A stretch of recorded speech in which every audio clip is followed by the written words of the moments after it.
Hello everyone, OSW-Sim-Sports here, back again with another video, and this time in this crazy high level split on Spa-Francorchamps. So this was in the afternoon when the week just started.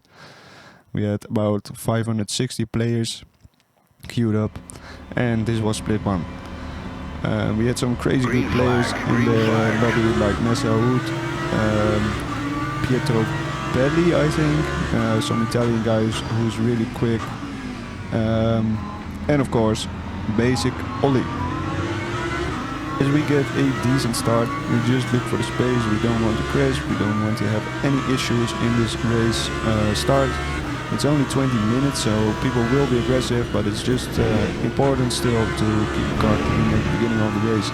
And as you can see there in front, Ollie is getting pushed a little bit by the Aston Martin of Tsubenko, I think, as they are truly fighting for space, and this allows me to close up to the gap quite nicely.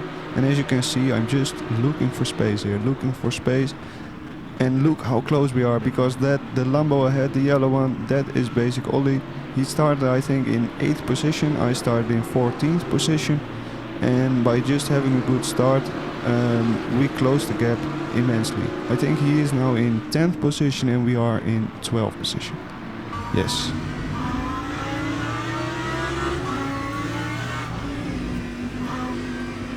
So at this moment in the race, it's really important to just stay with the pack, not make any mistakes, stay in slipstream, and of course I go too deep into pool hunt, get a massive slide on. This was truly a cockdown moment.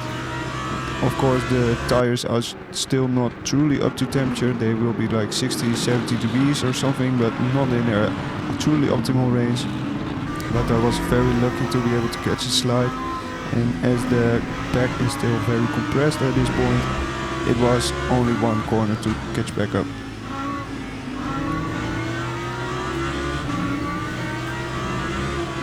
As we are now stuck behind the BMW of Niels van der Koekold, a fellow Dutchie.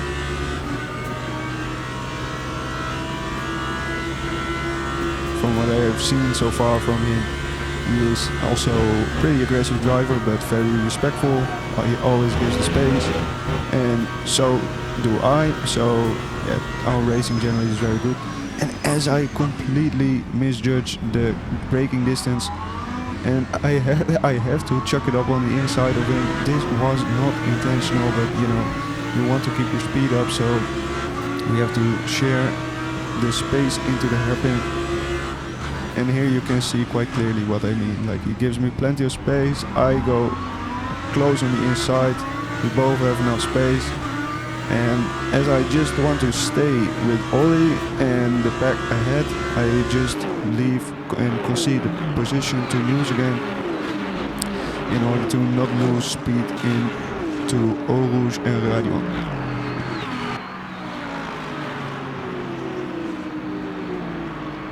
And as you can see in the overhead cam, the pack is still very close. I get under attack from the Aston Martin, I go to the inside to the vent.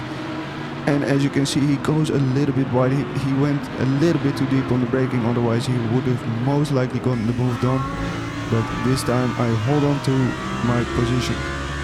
Now the gap to Niels van der Koekold is already 0.8 of a second, so it's very important to close the gap back up in these corners, as the BMW is generally a rocket ship on the straights, and it's very important to stay in the draft.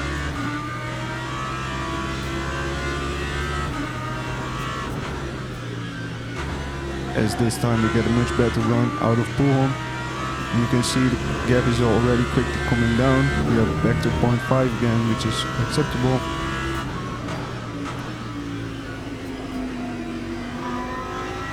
And in this part of the track is where the Lambo truly shines. It has very good entry, and especially the mid corner. It is one of the few GT cars, to me it seems, that both has top speed and it wants to turn in the corners, especially by using a little bit of braking, as it is a mid-engine car. So if you are familiar with karting, or you just like somewhat oversteery aggressive setups, even with the base setup the game provides you currently, the Lambo is a very nice car to drive.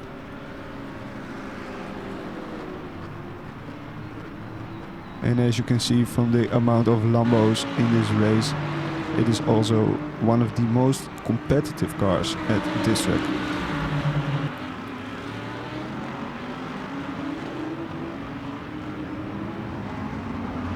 And here you can clearly see the level of this lobby. It is now lap 3 and the pack is still super close together. Everyone is staying inside of everyone's draft, which also means that it's very hard to attack, as the top speeds are, you know, like 10-20 kilometers an hour faster than it would be if they are driving alone here on the Camel Straight. So here comes the Aston. The Aston is perhaps the fastest car, I think, currently in fixed setup racing on the straights. Now it's of course a front engine car, so it does struggle a little bit in the corners compared to the Lamborghini, but the straight line speed and the acceleration is amazing, as I completely misjudged the braking zone again and I run into the Aston. But look at my damage, I didn't get damage from that, which I found very weird, because I've had situations where I had much smaller tops, like truly like very small contacts, and it would give me damage. But in this situation, you know, it was quite a punt. It was obviously my mistake, but my car was still absolutely fine, and I was just hoping his car would be too. Now obviously after making such a dumb mistake, you kind of start to lose the rhythm, as the Aston Martin tries to go for a move on the BMW, gets forced wide here. Oh, and he spins out because he touches with his left wheel on the sand while he's on the accelerator. He didn't want to lift off, obviously, because if you do, you will instantly lose about half a second or more down the straight here. As I am being haunted by two Aston Martins, look how close they are. And luckily they start fighting with each other a little bit, which kind of relieves the pressure that they are putting on me. And we are still in this train of about 7 cars, as we see a Mercedes spin in the background.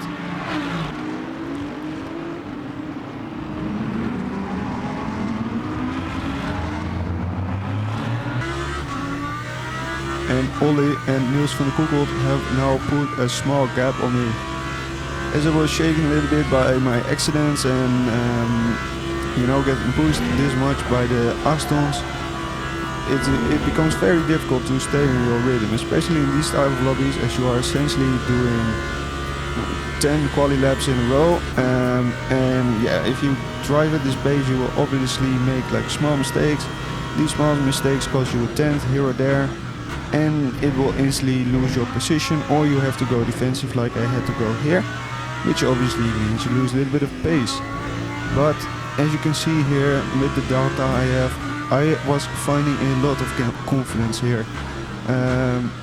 You know, sometimes you come in this situation where you are in clean air and you basically have to both prove to yourself and prove to the race you are in that you have the pace to actually drive along. As we are a lap later, the gap stays about the same, both behind and ahead to Niels van der Koekel.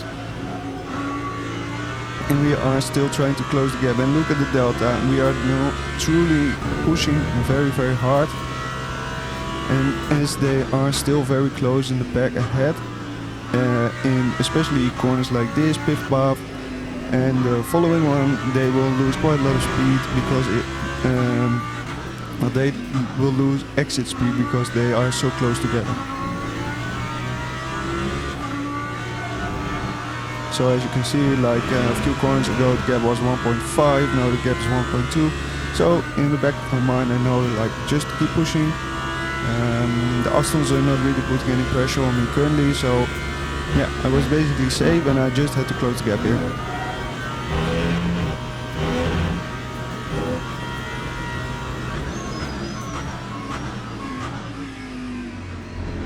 The space, but it's still costing them time, and I start closing the gaps quite rapidly here.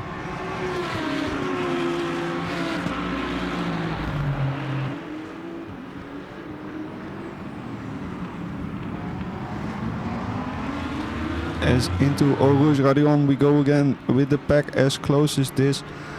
And with me basically in prime position, as I can go full send into Eau Rouge Radion without lifting at all, while they might have to lift because they are so close together. I am pretty much in the draft currently. It's not extremely powerful at this range, but you do get a little bit of benefit.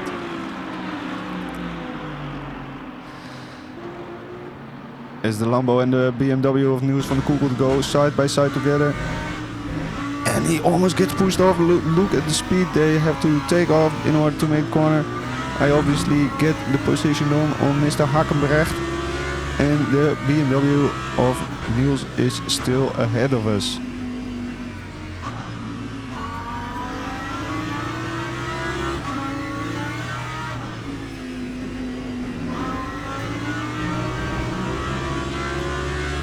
And he has already put a 1 second gap on Mr. Subenko. And in Poelholm you can instantly see, like, once he gets to stretch his legs, he can put the pace on, and yeah, he might be able to drive away. So in this position, if I want to keep fighting with him and keep fighting for position with him, I really have to get past Niels, and I really have to get past Mr. Subenko. So as I know, Niels is quite a fast driver, and Subenko currently looks to be struggling quite a bit. Maybe he has overheating tires. It is very much beneficial if I could follow Niels van der Koekel making move.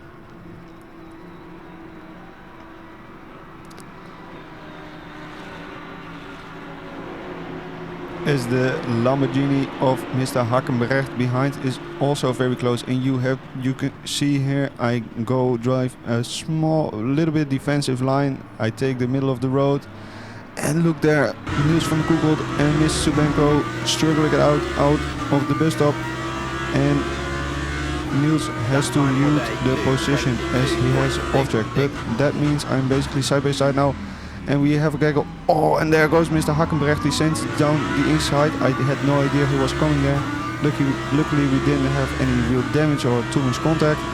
And strangely enough, Niels van der Koekel gets past Mr. Subenko, but I am still behind him. Now I am just taking the track limits warning here, because if I just lifted a little bit, I would have been attacked by Mr. Hakenbrecht, and obviously I had to stay in the slipstream of Subenko. Now I was wondering he might go aggressive because he was maybe getting a little bit heated by the previous contact, but so far everything looks fine and clean.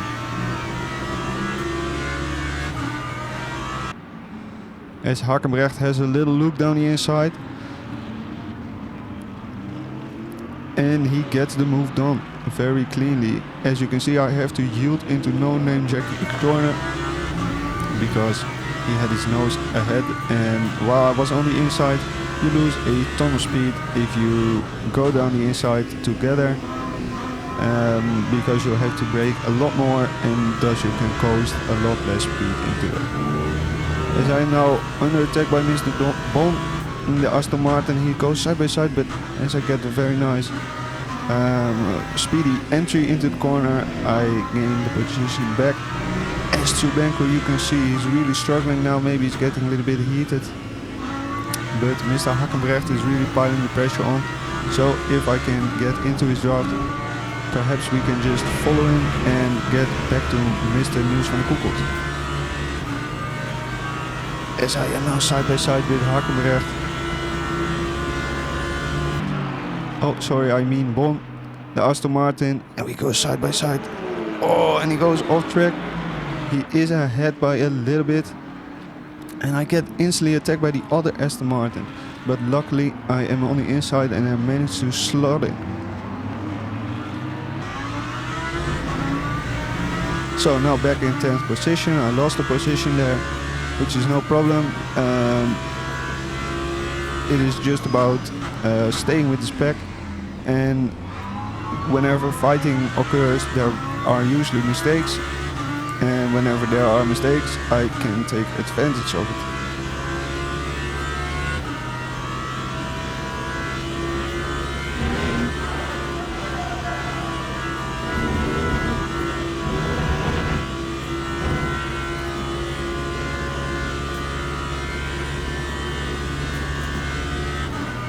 as we hear the Lambo V10 roaring in the background.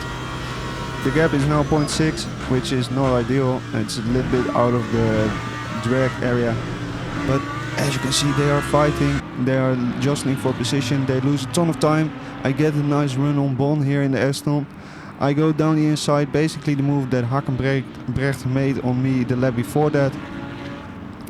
And as you can see, Tsubenko is still struggling.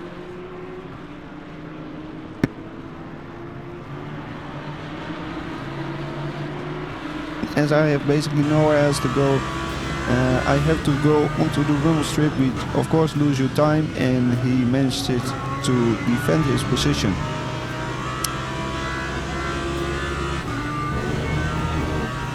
And at this stage of the race, there's 1 or 2 laps left. The tire wear and especially the heat of the carcass of the tire really comes into play, because some people like to overdrive a little bit, me included sometimes, and that can really cause you to lose a lot of time in corners like these. As this lap I managed to keep it clean and Bon goes off track a little bit, but just look at the speed. But just look at the speed. But just look at the speed. And what happens here? They are still side by side coming up into the bus stop as I am looking for a move down the inside, but they are a little bit too far ahead. As I tapped Tsubenko, I didn't know he would close the gap on me there. It was obviously driver error from both of us, as there was no space for him there and there was no space for me as well. But luckily no real big accident, and we carry on into the last lap.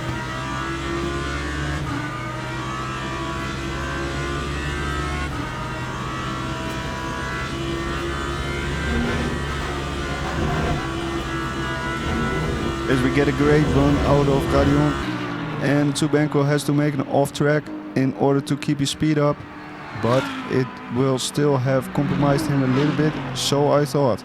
The BMW and the Aston, especially when they are drafting together, are just so damn fast. But as you can see, they go side by side again. They are fighting for position, losing a lot of time because of it, and I am just sniffing it, just sniffing. Where can I go? Can I go send it down the inside? I'm so close that basically I can go wherever I want. As Tsubenko sends it down the inside, makes contact, and I go down the inside. Of course, I make contact with Tsubenko. I yield to give him the corner. As we go into no-name, Jackie X is still extremely close together as I get contact again with Tsubenko. At this point he is truly struggling, so I'm just looking for a position to get past.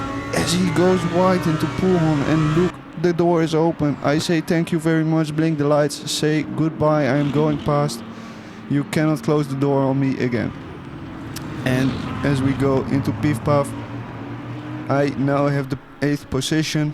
And as it is the last lap of the race, all I have to do is bring her home from here. And as you can see behind me, they are still fighting like crazy. So by this point I had a gap of like 1 second.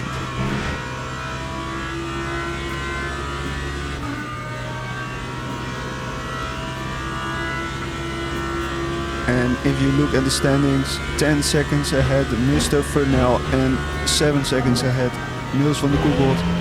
And while you saw quite clearly throughout this race, we had the pace to stay with them throughout.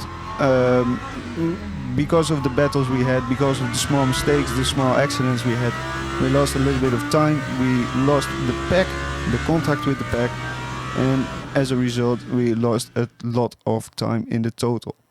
Here are the final standings. Some really good drivers have crashed out. Level in this lobby was really high, and while I didn't really have the best pace in this lobby, my consistency in general and my racecraft, I think, saved me here and got me from 14th position all the way up to 8th position. Certainly one of the most high level races I've been in so far in LMU. And if you enjoyed this content and want to see more, do remember to hit the like button and subscribe. And if you have any questions or anything to say, please do leave a comment and I'll be sure to respond. Thank you and have a good one. I have been OSW-Sim-Sports and I'll see you for the next one.